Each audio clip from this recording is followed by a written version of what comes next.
Halo kawan-kawan mahasiswa dimanapun Anda berada, hari ini kita akan melakukan uji validitas dan reliabilitas menggunakan Microsoft Excel. Caranya kita siapkan dulu data hasil penyebaran kuesioner yang diuji cobakan misalkan ke 10 responden ya. Di sini ada kuesioner atau angket untuk variabel Y yang memiliki 10 indikator. Dan indikator ini berbentuk pernyataan atau pertanyaan ya. Nah, teman-teman, yang kita siapkan adalah ada di sini 4 kolom untuk R hitung, R tabel, keterangan, dan varian ya.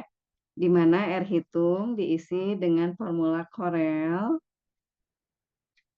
array 1 diisi oleh data di indikator pertama atau pernyataan pertama, array 2 diisi oleh jumlah total dari tiap-tiap jawaban responden yang di sini ya, di jumlah total, lalu klik Fn F4 atau F4 untuk melakukan absolute cell. Biar dikunci baris dan kolomnya dan kita bisa melakukan pengkopian formula ya sehingga kita bisa mendapatkan hasil yang lebih cepat nilai R hitung untuk masing-masing indikator.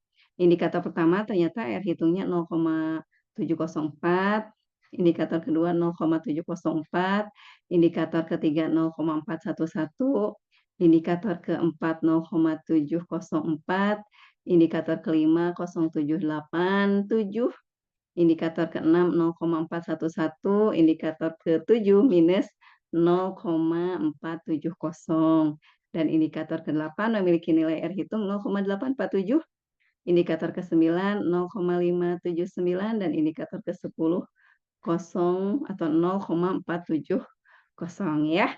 Nah, sekarang bagaimana untuk mencari R tabel? R tabel teman-teman bisa melihatnya di tabel R ya. Di sini di distribusi R tabel. Nah, karena ada 10 berarti diisi untuk level 5%, level signifikansinya 5%, itu 0,63.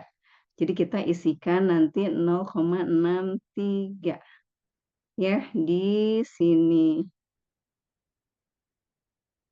Nah, 0,632 di sini pasti hasilnya sama untuk bagian lainnya.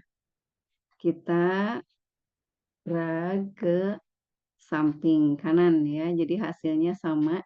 Lalu kita bandingkan antara R hitung dengan R tabel dan kita masukkan di keterangan menggunakan fungsi logika if ya. Di mana fungsi logika if ini caranya dengan melakukan klik fx lalu cari if. Logical testnya adalah R hitung lebih besar dari R tabel.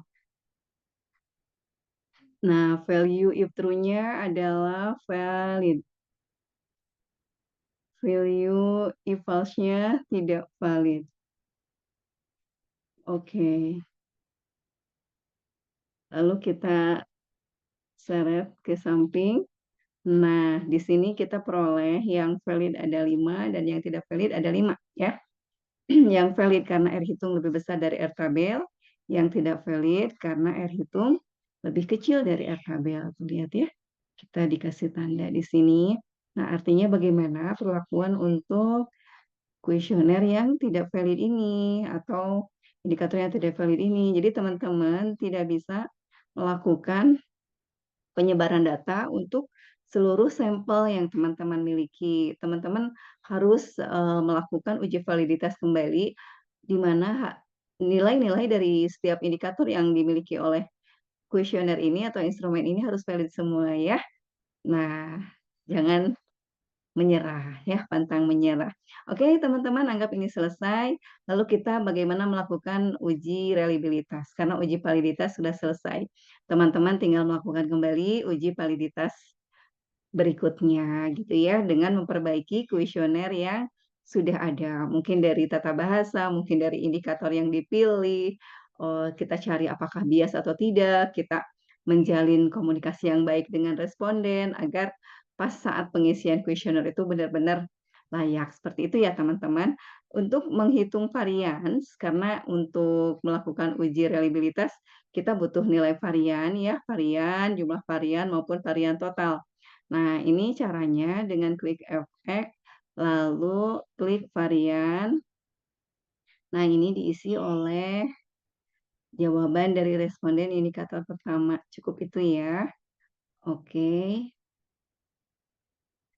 Nah, lalu seret ke samping. Sudah ya, selesai.